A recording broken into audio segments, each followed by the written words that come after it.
Welcome to episode 18 of Trail Times podcast with Big Bear Events. Loads and loads to get over this week, or this time, it's not a weekly thing. We've had the Kingfisher Challenge on Tuesday. I'm recording this Thursday morning, and we had that followed up by the Petzl Night Trails 10k at Coombe Abbey as well in the evening. So I'm going to play some clips from the Kingfisher Challenge, and then we'll come back and I'll have a bit of a chat about that, and then we'll do the same for the Petzl Night Trail 10k. Kingfisher Challenge is all going well. Early morning now. I think it's about 10:30. I should really know that, I suppose. I think we've got about 130 people here, which is pretty good going. I reckon, I'll have to check, I reckon it's going to be our biggest starting field we've ever had, which is super. Lots of new faces, lots of familiar faces, and everybody enjoying themselves as they go around in blinding sunshine, but it's actually quite chilly, hence me having a coat on. I'll come for a little wander to get some sun on my back because it's really cold sitting underneath those gazebos. How's it going, Rob? Very good, thank you. What lap are we on? Lap 4, just starting lap 4 now. What are we having? What's in the drink choice? Blackcurrants and apple and blackcurrant. Nice. Delicious. 2 drinks in one. Absolutely. Nice. Absolutely. Good man. Thank you. How far have you gone today? I've gone just over the 13 miles, 4 laps. 4 laps, awesome. But yes, it's great event, great day, beautiful course, brilliant, absolutely amazing. Was that the plan, half marathon? No, I was actually planning to go a little bit further, but I've not been feeling too good all week long, so I've decided to just cut it a little bit short or whatever else. But no, if I could get, I'd like to have done another couple of laps. But it's not today, that's it. But I'll come back and do another event another day. I will do. But that's the beauty of the format, is that you don't have to, you've not. You know, we haven't had to pick you up in a minibus and then take you home. You just do what you want to do. You do what you want to do. That's right. Yeah, I say it's a nice, 3.3 mile loop. It is. You can come in, have a little bit of a break. You can go back out again, come back in, and it's amazing. It's the formats. I love the format. Yeah. You can do as much or as little as you like to. And you really can. How about the beer? The beer. The beer's always nice. I've got to say that. You can't fault that. But nice refreshing drink right at the end. It is. Yeah, just get a few vitamins back in you and all sorts. It's great. Yeah. It's electrolytes, right? That's right. It's all electrolytes. It's all good for you. It's all good for you. Good man. Thank you. What are you carrying in your back? Probably about 17, 18 at the moment. Excellent. So you are rucking around here, which I'll explain what that is afterwards. Okay. What's the plan? What you going just all day? This is the end of number 3 and the target's 4. Awesome. So I need to top up for some water now. Yeah. Feel sorry about the blisters on my heels. Yeah. And then suck it up for another lap. Well, so with rucking, what I find is you pick the bag up and you're like, well, this isn't too bad. And then you walk for a little bit and you're like, this isn't too bad. And then when you actually walk for a bit more, you're like, oh, actually, this is quite heavy. Like, it's amazing how not that much really does rack up quickly, doesn't it? It is. You can easily pick up a plate in the gym and move it around, can't you? Yeah. But, well, this is it. When it's there for 3-4 hours on the bounce, you start to notice it. Yeah, I remember arrogantly buying a 20 kilo plate because I can easily lift that at the gym, and then realising that when you're walking around with that, it's not quite so easy, is it? Slowly catch your monkey. Yes. Come for a little wander out on the course. So this section behind me is the meadows section. You're very out in the open. It's quite rutted under the foot as well, but a lovely little section to run around. And the meadow actually closes. I don't know if you can see the sign. The meadow closes tomorrow, so this will be the last time that people run around that meadow for another 6 months. Obviously we've got the 10k this evening, but apart from that, that'll be the last time people run around that meadow. And you get to that meadow by crossing over the beautiful bridge, where you can see the actual Coombe Abbey building from that bridge as well. How have you got on today? I've had a lovely day. This is my 3rd Big Bear location. I think it's my 5th run, and this is my favourite location at Coombe Abbey. So which you've done Beacon Hill? Yeah. And then which other one as well? I did the Otter Challenge, but I can't remember where that was. Oh, Kingfisher Water Park? Yeah. Yeah, so this is like Coombe's lovely, isn't it? You sort of got everything. You've got the lovely wooded areas, you've got this nice meadow we're in at the moment. We're in the meadow at the moment. There's loads of variety. As always with these Big Bear events, there's a really chilled vibe, really supportive people. We're all encouraging each other. I've met some new friends, bumped into my old friends, and it's really fun. And what are we on now? We're on lap 5. 4? 5. Yeah. Was that the plan? Yeah. Excellent. So run 4 and then walk 1 to cool down. Yeah. And we were just saying before I started recording properly, like the weather is just perfect, isn't it? Yeah. Absolutely perfect. So lovely today. Well done, Paul. You booked the weather. Yeah. Well, this is. I need to make sure I tick that box on the form, you see. That's the thing. Yes. But yeah, excellent. Make sure you do it next time, okay? Yes. Yeah, I will do. Thanks. You finished? Yeah, I finished. How far did you go today? Did 4 laps. Was that the plan? The plan was to just do as many as I wanted, really. Perfect. I was hoping for 4. 2 would have been the minimum. Yeah. But yeah, I'm planning on doing the London Landmarks half marathon next year. Excellent. So I'm just sort of building up to it. So the furthest I'd run before today was only 13k. So I was That's really cool. Quite pleased to do the 21. So Yeah. Yeah, and I'm a bit disappointed that I stopped actually, because I felt I could have kept going for a little bit longer. But that's the beauty of the format, isn't it? That Yeah. you can turn up, and also like London Landmarks. Obviously, it's a weekend. It's a bigger, like you've spent more money. Yeah. But you know you can do the distance. Exactly. Because you've just done it. Yeah. That was the thing. I was concerned that I wouldn't be able to do the distance, but yeah, I know I can now. Yeah, like I say, I'm a bit disappointed I didn't do a bit more, but then there's always tomorrow, isn't there? Like there's Yeah. always the next event, and then you sort of. This is the first one you've done with us? Yeah, first one. Yeah. So have you done like these lapped event type things before? No. I was my son was doing it, and I said to him I'd just come along and cheer him on, and he said, well, why not join in? So I registered. Excellent. And did it It's from good. that. And like once you've done one, you then realise, well, if I actually sit and just have a little break, I can then get back out, and you can sort of keep yourself going all day. You can, as long as you don't sort of completely bollocks yourself. You can sort exactly. of keep going, can't you? If you're sensible with your pacing, and the fact that you can stop after 5k, have a drink, have a bit of food, and go again, it's a brilliant format. But really it's good. And also, I'm assuming have you done many events at all? No, I've never done an event. Excellent. Okay, because like the people we get that are used to doing road events, it's all sort of go. Yeah. Chuck some water down. Go. Yeah. Whereas this is the whole idea of this is it's trail running. It's like an ultra running mentality of I'll get there when I get there. I'm gonna just make sure I don't kill myself doing it. Yeah, exactly. And you realise that you can enjoy yourself, maybe be 2 minutes slower, but you've enjoyed yourself for the day, rather than oh great, I've hit an arbitrary time and I feel awful for a week. Yeah, definitely. Whereas I know we're sat down now, but you're not sort of in the back of the ambulance, are you? No, exactly. I mean, you can do as fast as you want, as slow as you want, as many laps as you want. I think the format is a great format, and what a fantastic place to run. How fast is your son going? He's still out there, yeah? Yeah, he wants to do the marathon distance. I think he's on his 7th lap at the moment. So has he done marathons before? No, he's managed to get into the marathon next year, the London one. So excellent. I think the furthest he'd done before today was 25k. Oh wow! So he's pushing it as well then. Yeah, he's pushing it as well. Yeah, awesome. He's slowed down a little bit now, but that's what happened. Like, I mean, when he does London, if you follow the same sort of thing, you go over Tower Bridge, you feel great, you get around Canary Wharf, and then you do the last 6 miles, and it's the longest 6 miles in the world. Yeah, I'll bet. But again, like he's done the distance.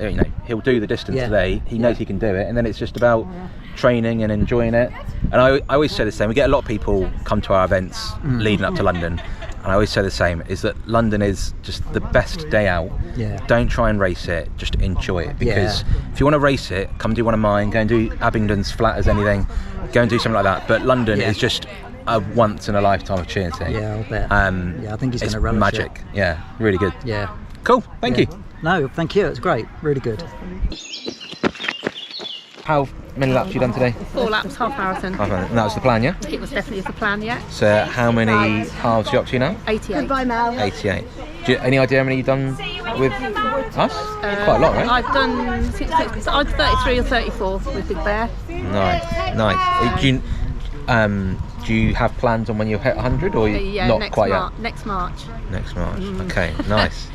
That's that's a lot in the next 5 months. Yeah, it's 12. Right, okay. Nice.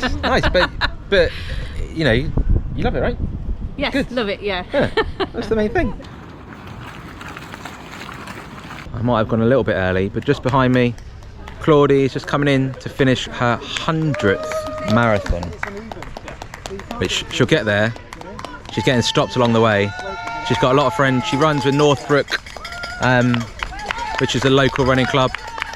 She's running her 100th marathon.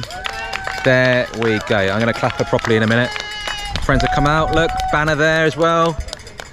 Incredibly impressive. Very, very good. I managed to get some decent clips from the Kingfisher Challenge, which is brilliant. It's only taken me, whatever it's been, 10 events to actually sort of do that. It was really nice just sitting down with people, literally on the floor, chatting about how their day went. And I had a brilliant day. It was absolutely perfect. It was one of the best days that we've had, and it's been, I've said this quite a lot now, but it's been a great year for events like that. There were no dramas. The biggest drama, to be honest, was wasp stings on the first lap and a bit. It appears on the course there's a sign up that says warning wasp's nest, or we know about the wasp's nest. I didn't see that when I marked the course. Whether it was there, and I think it potentially was facing the other way to the way I was going, or whether they put it up the day after, I don't know, or like after I'd marked the course, I don't know. But it was on a relatively narrow bit of the course, which means you couldn't sort of, take the long way round and avoid it. So we had more people getting stung at that event than we did when we were at Coombe Abbey in July, when we were, I'd suggest, literally infested with wasps at the aid station, when you sort of had to sweep them away to be able to actually do anything. So that was irritating. No major, just discomfort more than anything. But we had the first person come in saying they were stung. I'm like, okay, well, we'll just get the medic to get some like insect cream, like bite cream. And then the next guy, and then the next person, and the next. It's like, oh, hang on, we've got a problem here. So I think potentially 10 or so people got stung, maybe more. I don't know. But yeah, nothing too adverse. So that was good. But beyond that, it was brilliant. I had lots of volunteers. It's really nice just to be able to let people go. They've done it before. They know what they're doing. Brilliant. It makes it a lot easier. And then I can just wander about, which makes it a lot nicer. And I can have sort of conversations with people without a camera, and then conversations with people with a camera, and I don't feel like I'm massively forcing it. It's just really nice to hear other people's opinions, especially those of people that haven't been to our events before. And I forget the guy's name, but the guy I was speaking to, who he'd run pretty much 10k further than he'd ever run before, and his son was doing London Marathon for the first time. I'd already had a conversation with somebody else about their son doing London Marathon for the first time as well. And it's brilliant that we have those people come that they've got their kids doing things, and it sort of brings them out when they wouldn't normally do things. And I love that. I mean, my parents, who are at pretty much at every event, they got into running, I don't know, 10 years ago, sort of off the back of me and my brother doing quite a lot, and they're like, well, we'll give this a go and try park run, and they do quite a bit now. So I love seeing that sort of intergenerational intergenerational running. It's great. And I give the same advice that I gave about the London Marathon on that clip as I give to everybody else who says they're doing London for the first time, and that is, enjoy the day for the day that it is. It's like a trip to the zoo. It's a tourist attraction. It is the best sporting event in the world. So don't waste it by trying to set a fast time and just feeling like death for the last 6 miles. Just go and enjoy it, because I think both of the people that I spoke to got in on the ballot. So you've already had something that is less than a 1% chance of happen, and so just enjoy it, because it's very, very unlikely to happen again. So go round, enjoy it. If you want to set a fast time, Abingdon is our local one, which is the fastest, I believe. I've done it. It's absolutely deadpan flat. It's a well put on event. There's nothing wrong with Abingdon, but it's not London Marathon, and I'm sure it doesn't claim to be either. London Marathon is the greatest sporting event in the world that you'll ever be able to be part of. I'm sure being in a World Cup final is probably better, but I think those days are gone. Whereas for us mere mortals, we can go and run London. So I always say the same thing to everybody whenever they say, oh, we're doing London Marathon. It's like, all right, just go and enjoy it. just enjoy it and do everything else. But yeah, it was brilliant. Claudie doing her 100th marathon, absolutely superb. So I didn't find out until, so normally when people are doing their 100th marathon, they've set it up sort of weeks, months, ages in advance, and they've plotted out what they're going to do and they know what they're going to do. But Claudie had to stop halfway at Berlin Marathon a couple of weeks ago.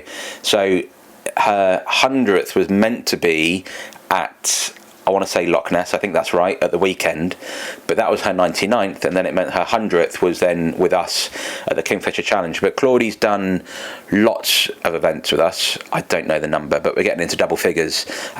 Local runner, Coventry-based runner, runs with Northbrook Athletics Club, running club, I'm not sure, but runs with Northbrook, who come to lots of my events. We get lots of people from Northbrook, so it's lovely for her to be able to do her local one with us.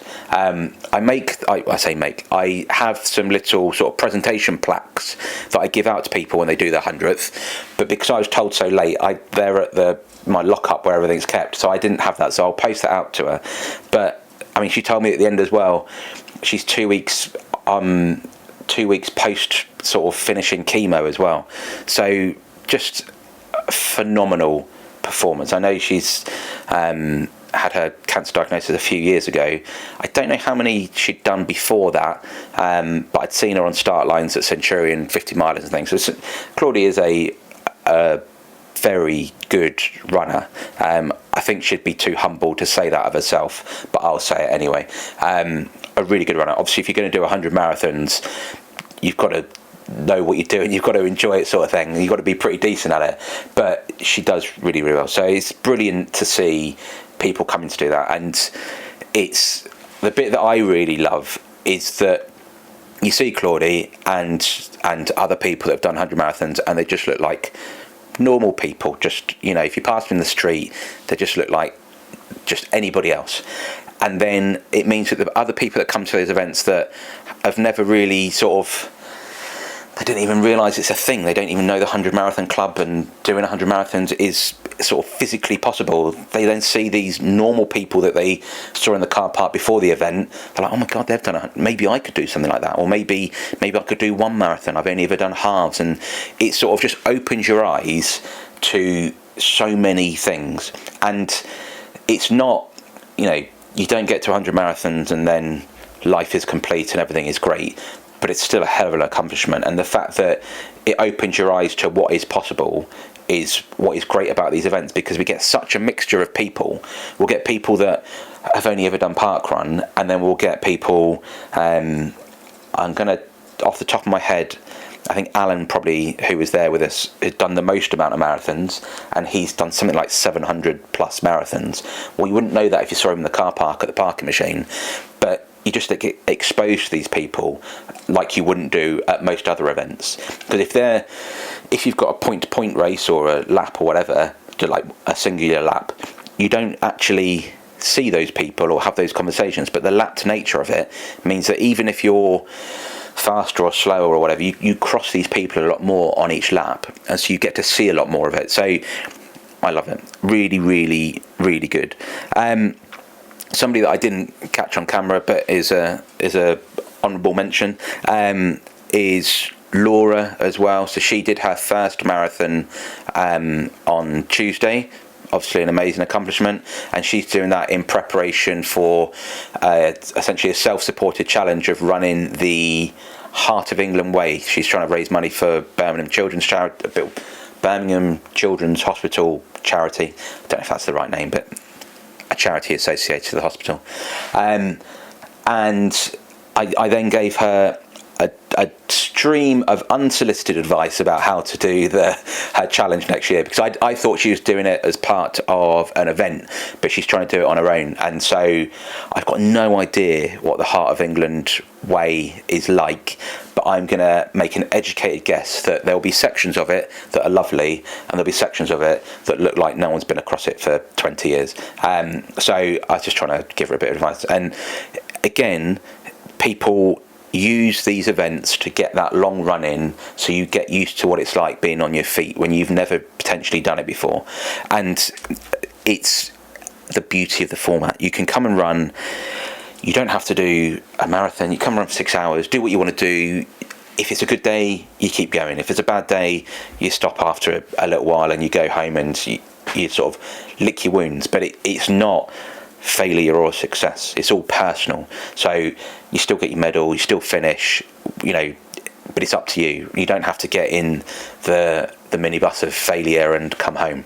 I'm sort of being sarcastic there, but you know what I mean. Like it is different when you've sort of stopped yourself at half marathon distance or after 5 laps, rather than having to phone the race director to get them to come and pick you up to then sort of evacuate you off because you can't move anymore. Like, that is a different feeling. So yeah, and if you're watching this, you probably know that already, but the events just work perfectly for that format.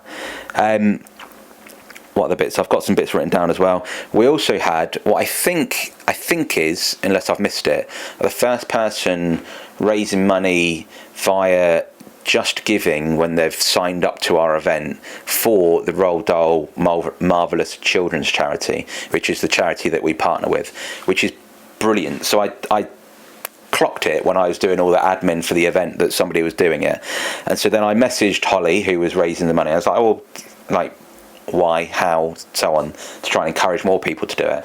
And the company she works for, one of the big banks, they give you a day off a year to go and do stuff in the community or fundraising, things like that, which is amazing. And so she's decided to come and do this event, raise some money for charity, raise money. She wanted to do a children's charity. She saw that when she signed up. She thought brilliant, and I thought that was excellent. And there's a few other people that I've spotted have also set up Just Giving pages, but I think this is the first one where it's actually been that the events actually happened. So I think the other ones are set up for future events. So that's superb. And I spoke with the charity, with Roald Dahl's Marvellous Children's Charity during the week as well, and the small donations people are making. So on sign up, if you've not signed up to an event recently, when you sign up to one of our events, there's essentially a drop down box of, would you like to donate sort of whatever you want to the charity while you're entering. You can obviously say no, and that's what the vast majority of people do, and that's 100% fine. But there's a handful of people. I think we've had 66 donations, I think, over the last 6 months, I want to say, something like that. And there's so I think it's 60 plus, 66 I think, and they've donated a little bit. It's just £5, £10, a couple of pounds each time, but it's added up to, I think we're going to be getting close to £1,000 of donations made via that way, and it's brilliant. And as I said to the charity, I've been quite honest in that I want people to come and run in my events because they want to come and run and walk, hike, whatever they're doing. I don't want them to feel they have to raise money for charity, because I want my events to be about the running first. But if they want to raise some money, it's essentially like having the sort of the pot at the till. If you want to put your change into the pot at the till, brilliant, do it, but you don't have to. And so it's just a really nice way of doing it. No hassle for the entrant, no hassle for me, no hassle for the charity, but it still does good work. So it's been really, really successful. With regards to that partnership, we've got our Crocodile Challenge, where a percentage of the entry fees are going to go straight to the charity as well. The charity will be there on the day with some of their gubbings up as well, sort of promoting the charity. And if you raise money for the charity at that event, or to be honest at any of the other events as well, they'll send out one of their sort of fundraising t-shirts as well, so you can run in one of their t-shirts to raise awareness as well. It's really difficult being a charity. I'm glad that's not my business, because it's very, very hard to do things, but we're just trying to do something small that hopefully helps people. So it's going really well, that, and I've just sorted out the medal as well. So the medal for that event will be slightly different to the medals that are going to go through for the rest of the year, in that it will have the I think it's called Marvin. What's he called? Marvin the Crocodile, maybe. That is the Roald Dahl character that is sort of like the logo of the charity. So that will be on the medal. So it just look a tiny bit different, but that's what we're going to be doing for that event. So that's going to be really cool. We were joined by our friends from Boots, who they work for. I'm going to call it Boots the Chemist. I'm sure that's not its official name anymore, but they work for Boots, and there's a group of them that come down, and they have like a running club, effectively, like at lunchtime. I think 30 or 40 of them that sort of go out for a run. Not every time, I assume, but it's brilliant. And they're lovely people, but I just love the fact that they have sort of like a work group, and they come out and they come and run with us. The first times they came, they're based up in Nottingham somewhere, the HQ, and they came down to the Beacon Hill Challenge, which is Loughborough sort of way, and so it's not too far. But they really enjoyed it, and so they've ventured to other places. And the format works brilliantly for those mixed ability groups, because you can all come down together, you can all have sort of like start together, and you can see each other as you're going around, but you don't have to run with each other. And then they told me on the way back they experienced the local pub for lunch as well. So like, it's just a really nice sort of day out like that, and it would be great to encourage more people like that. We had somebody that I know who works in a school said he's trying to encourage people to come along to the Petzl Night Trails event. I said, well, here's a discount to try and entice them along the first time. So if you've got a situation like that where you're either part of a running club and you're trying to encourage more people to come, or you've got a little work running group or a running group, or you're in a gym or anything like that, and you want to entice a few people to come, send me a message, let me know. Happy to give out a discount for that first time. I can't do it every time, but for that first time, to try and encourage a little group to come along, because I love that. I love people coming along who weren't expecting to come along, I suppose, and just enjoying it and trying something different. And then hopefully they come back time and time again, and you know, that's how business works. But it's just great, and it adds just a really friendly feel to it. And sort of linking into that a little bit, tenuous link, we were joined by Laura from Dry Run as well. So Dry Run is a product for bladder leakage in women.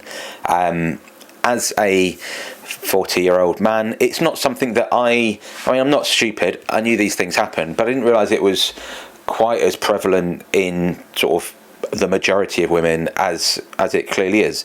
And it's obviously going to be a barrier to you doing longer distances or any distance if you're worried about that. So to have a product that is going to not fix it, but really help you with that, is brilliant.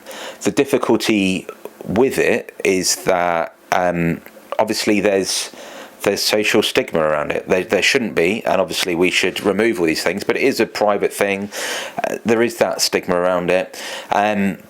And so it's difficult to sort of encourage people to come and have a look, because that's just sort of the way it is. And I'm not saying that's right at all, but I completely understand the whole setup. The product is really good though, so it's about trying to get it in front of as many people in as discreet as way as possible. So then it becomes effectively just a normal thing as part of your running get-up, much the same way as period pants. Like, I don't remember that ever being a thing, and now everybody just talks about it as though it's a completely standard bit of their race kit, the same as their backpack or their trainers. So it was really good. And so I said to Laura, it's like, all these people work at Boots, which is obviously linked, like it's a relevant business to try and get a tie-in. I've got no idea what they do at Boots. They might look after the lights and the building. I don't know at all. But it's definitely worth having a conversation. But it's just brilliant. And if you know, Laura's local, so I've said to her she's more than welcome to come to sort of any of the events she wants to come to.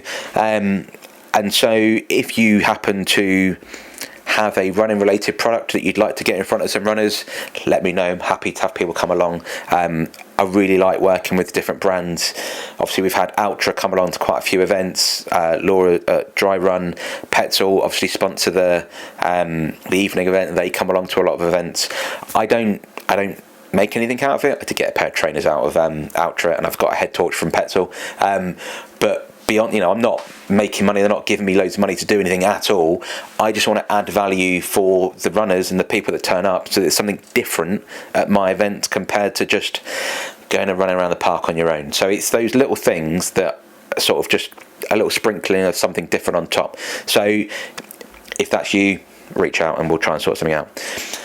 On that, I guess in a sort of a businessy sort of sense, what I also love getting is posts on LinkedIn where people tie in their hobby to their running. And the ones that I enjoy the most are the ones where it's crowbarred in and they make the most tenuous link possible or the most cringy link possible. I love it as a genre. And yeah, the more of that, the better, please. In terms of reviews, actually, so currently, as I stand here looking, we have got 21 reviews, an average score of 4.99. Obviously absolutely brilliant, and thank you very much for everybody that's left a review.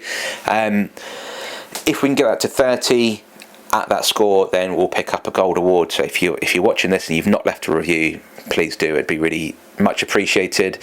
Some lovely feedback as always. The event was fantastic, well organised and really friendly atmosphere. I highly recommend Big Bear Events. Thank you much, Adam. Friendly and inclusive event. Course was so pretty and varied, plus well marked out. Plenty of food options on the checkpoint, and changed throughout the day, which I liked. So thank you for that, Helen. So just lovely feedback, and I do read it all. I do respond to it all now as well. I'm trying my best to do that. But it really helps, and it just helps people when they are trying to take a punt on something a bit different, to see that other people have done it and that it was good and that people enjoyed it. So that's great to see. Thank you very much for that. What I'll talk about now is I'll just show a few clips from the Petzl Night Trails 10k. I didn't get loads for that, but a bit in between, and some clips from that event, and then we'll talk about it a little bit afterwards as well. This is the little in-between time between the Kingfisher Challenge and the Petzl Night Trails 10k. So at this point, everybody's gone.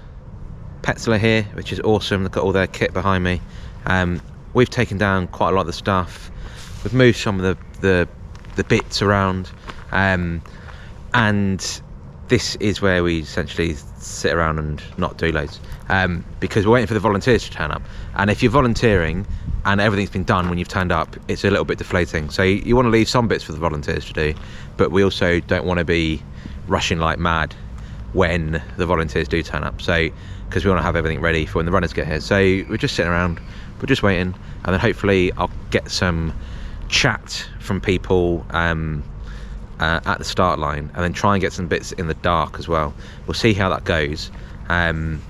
It's either going to be just bright light shining at the camera and not seeing anything, or nothing at all, but we'll see how it goes. What are your expectations for tonight? Finishing. You've not been to any of our head torch ones before? No. Have you run in the woods at night with a head torch? Yeah, I did the back challenge. Oh, yeah. Okay, so you know what to expect then?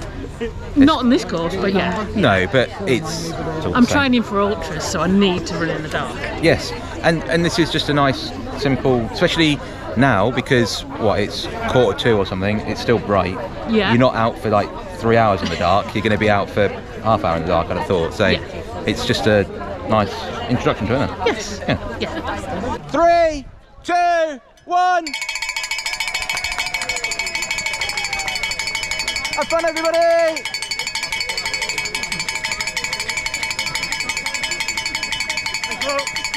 This is down on the water station. Probably can't see much. We'll have to see what the video quality's like. But it's pretty cool. Pretty cool. The Petzl Night Trails 10k was brilliant.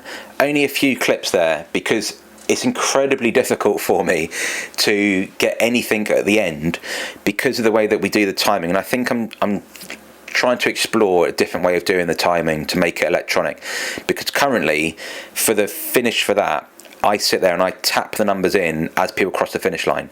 To be clear, that is going to be pretty much as accurate as when you cross the line anyway on electric timing. It might be different by tenths of a second, but we're talking about a 10k in the woods, so tenths of a second do not matter. It's going to be pretty much as accurate. People may not realise that, but I'm telling you it is, because effectively, when you cross the line, it just inputs the number using your timing chip. Well, I can just tap your number in and press enter. It's the same difference. Like I say, tenths of a second maybe, but because who knows at what point when you cross the line you're actually picked up by your chip. It's not the same as a 100-meter finish line at the Olympics. It's never that accurate. It never has been. But I know that in people's head it is, so it's a little bit different. But I'm looking at changing it. But the point is, it means that recording anything at the finish is very difficult because it is full on at the finish line.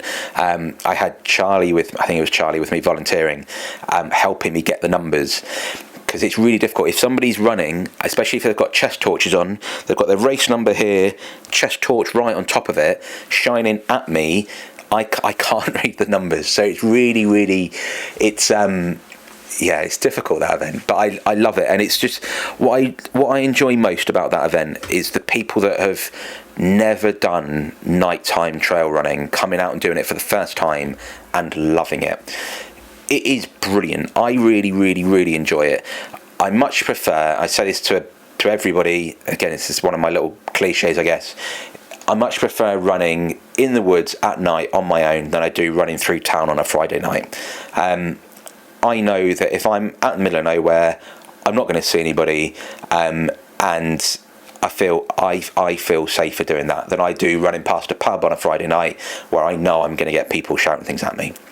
I appreciate, as a middle-aged white man, that is very different to if you are female or there's any other reason for people to be horrible to you, I guess is a really bad way of phrasing it. But I appreciate that's different for all people. But if you're in the middle of nowhere, then no one's going to be there, and if they are there, to be incredibly wary of them. Whereas if you're in town, you can't be wary of every single person that you see, so it's just a different sort of vibe. But I really enjoy it, and the trail at Coombe Abbey is perfect for it as well. Nice and wide, decent underfoot, really good. So I massively enjoyed it, and that was our biggest head torch based 10k. We've had more numbers in the summer at Coombe Abbey. There was one year we had over 200 finishers there, but we had 139 finishers with us on Tuesday.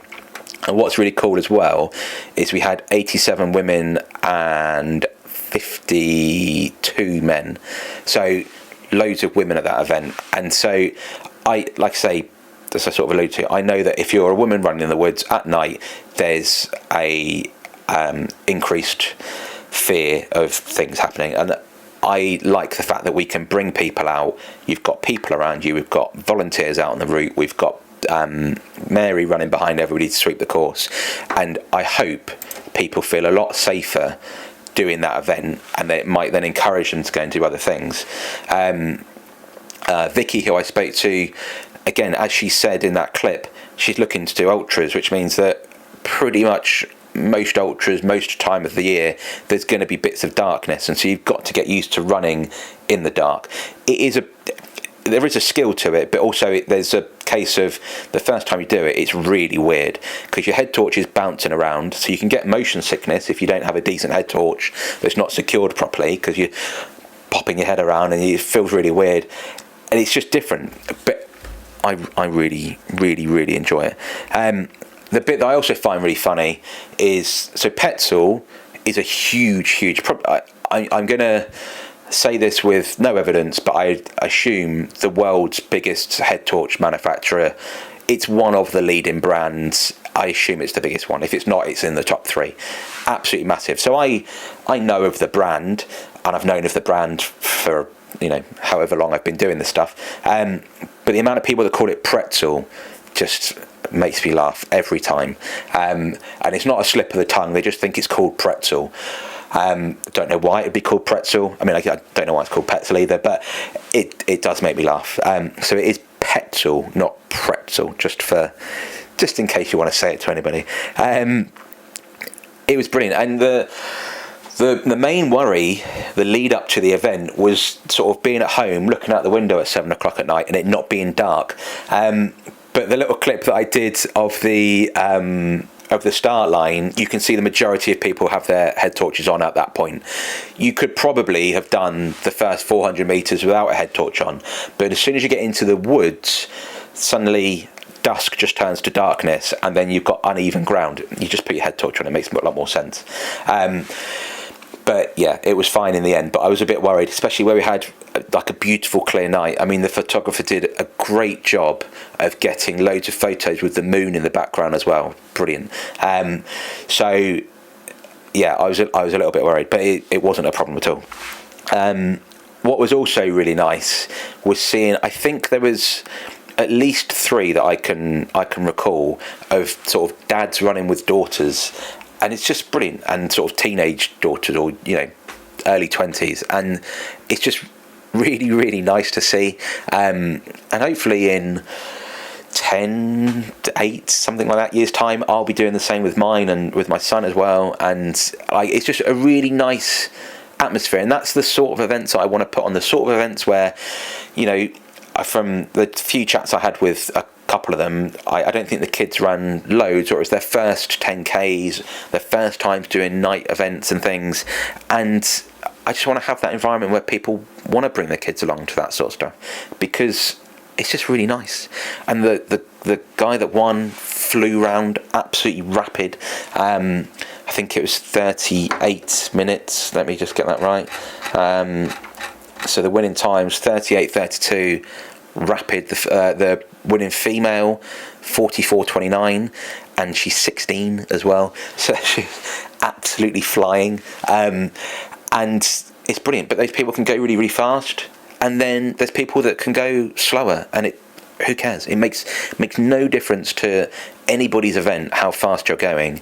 And there's so many people that had never done anything like that before, and so hopefully we'll see them in November and in March at Salty Forest for the remainder of our little Petzl Night Trails 10K series.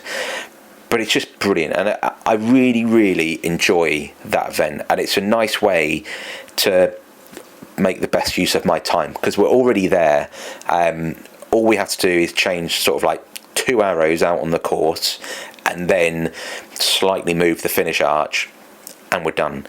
And we can have another event on without sounding like a callous businessman. I can make more money for being there. I don't have to then spend a whole nother day doing it.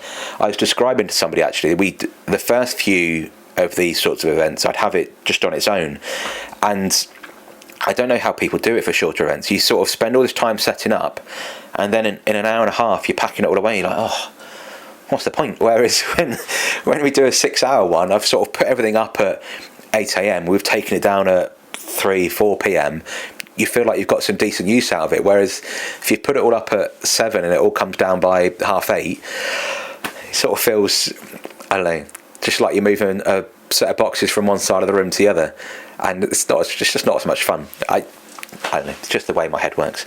But really, really good days. And I'd say as well, Race Check reviews for that one, so at 24 reviews at a score of 4.92, which again is excellent. I haven't done a Big Bear event for a while, and was so glad I signed up for the Petzl 10K at Coombe Abbey. It was brilliant, really enjoyed it, great atmosphere and very well organised. I'll definitely be signing up for more events soon. Thank you, Catherine. Thoroughly enjoyed this event, my second event with Big Bear, and can't wait to book my next one. Running in the dark is something so different to do. All the support staff were so helpful and encouraging along the way, so thank you, Amy, for that one as well. So loads and loads of really nice feedback. We get a different type of runner to the 10Ks. Some of them are less experienced, or they're used to doing 10K road marathon, or sorry, marathons, 10K runs, or park runs, and so they're used to volunteer on every corner, great big massive A1 signs to send them around the corners and things. And it's just not how I do things, and I don't do it that way intentionally. It's not because I didn't realise. It's trail running. Part of trail running is the navigation, whether that navigation be trekking across the lakes or seeing a slightly smaller arrow that's attached to a tree. The beauty of the nighttime events, though, I don't think I've got one here, but we use super high vis, high reflective stickers on all of the arrows, and normally you can't see it during the day, but at night when you shine a light from like 100 meters away, you'll see it shining. So it worked really, really well. But that was it. And so really, really good events, absolutely superb. I had a brilliant day, no drama afterwards, no drama on the day, apart from my voice going, which doesn't make for great audio now. It was perfect, and thanks for the support from Petzl as well for being there with all their gear as well. And it was just a great day. So next event's coming up. We've got a little bit of a break now because October is always a nightmare. There's so many events going on that it's just not worth me putting one on because my numbers are always really bad. However, next year I think we're going to put one on in October because our next event isn't until Friday the 21st of November, which is also our last event of the year. The Dormouse Challenge and the Petzl Night Trails 10k at Southsea Forest as well. The Dormouse Challenge only has 10 places left in it, so that will sell out. If you want to come along, sign up now. I will also I might see some of you at Wendover Woods 50 with Centurion, where I race direct to that event at the beginning of November. So say hello if you see me there. And then we are into 2026, where the events are already ticking up nicely. We've got 50 people entered for the Crocodile Challenge in January. The first event in January is always a sellout because we get all the sort of New Year, New Me bounce and people training for London Marathon and Manchester and things. So if you want to get in those events, get in them now. There should be 2 new venues to be announced and hopefully another new venue for Trailfest to be announced before the next events. So if you are not on the Very Important Bear mailing list, get on that now, because if you sign up to it, you'll get 20% off of all of those new venues and new events that are happening in 2026. This has gone on way too long. Apologies for that, but I loved it and I had loads to say, and I've got loads more to say, but I don't have the time to say it. So thanks for joining me, and I will speak to you shortly.